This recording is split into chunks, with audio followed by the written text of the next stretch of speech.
Salam sukses. Assalamualaikum warahmatullahi wabarakatuh. Saya dosen ekonomi mikro. Pada kesempatan ini, saya akan menjelaskan secara keseluruhan materi mengenai permintaan, penawaran, dan harga.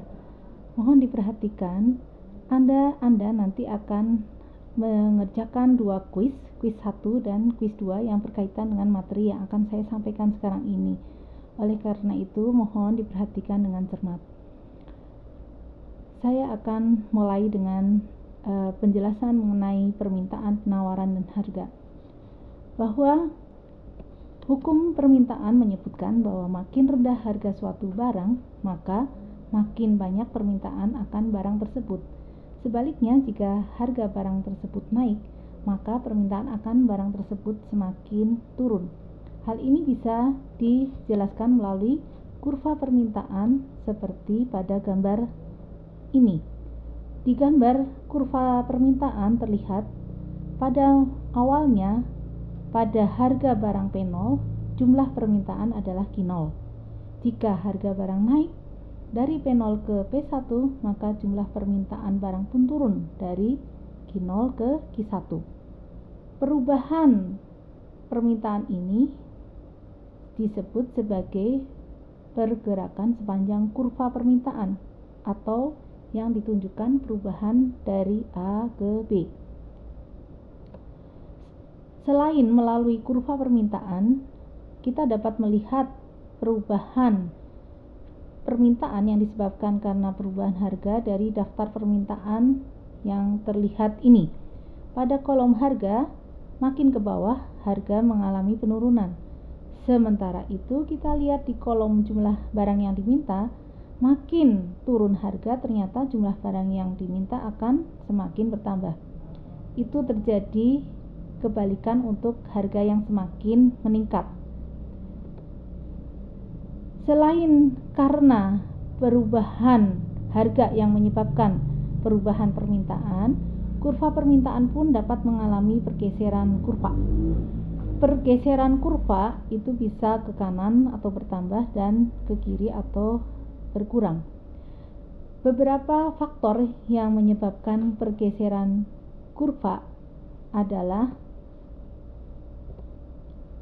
harga barang lain, pendapatan, cita rasa atau selera, jumlah konsumen di pasar, dan ramalan masa datang. Masing-masing ini bisa menyebabkan kurva permintaan bergeser ke kanan atau ke kiri.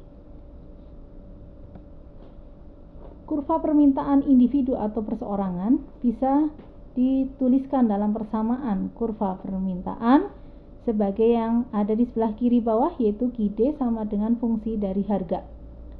Seandainya di pasar terdapat 1000 konsumen, maka kurva permintaan pasar menjadi seperti yang ada di kanan bawah, yaitu QD sama dengan 1000 dikali 5 min PX. 5 min PX ini dianggap sebagai fungsi atau persamaan kurva individual.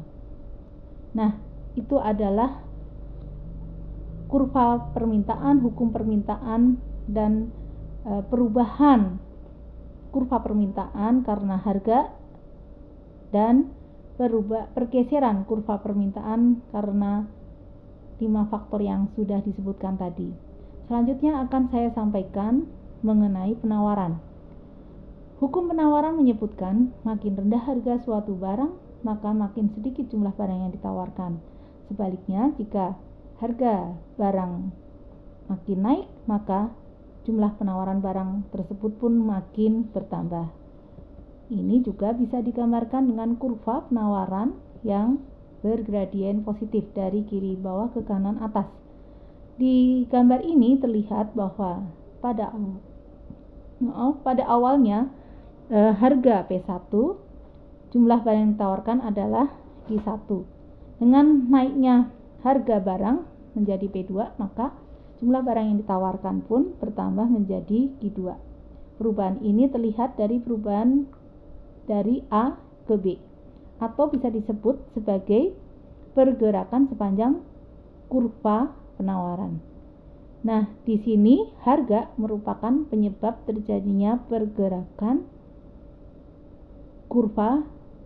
di sepanjang kurva penawaran.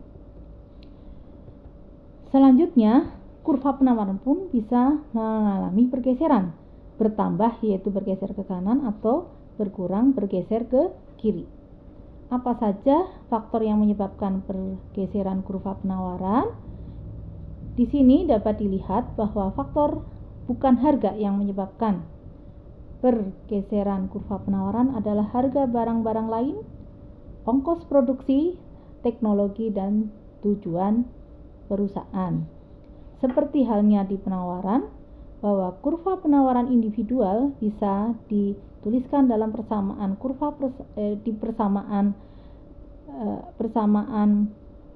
fungsi penawaran, yaitu IS sama dengan fungsi dari harga.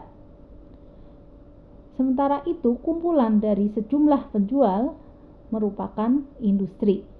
Nah, persamaan fungsinya menjadi seperti yang di kanan bawah, yaitu QS sama dengan 100 kali 20 plus PX. 100 itu menggambarkan jumlah perusahaan dalam industri, sedangkan 20 per 20 plus PX itu adalah fungsi dari harga, fungsi penawaran yang kaitannya dengan harga.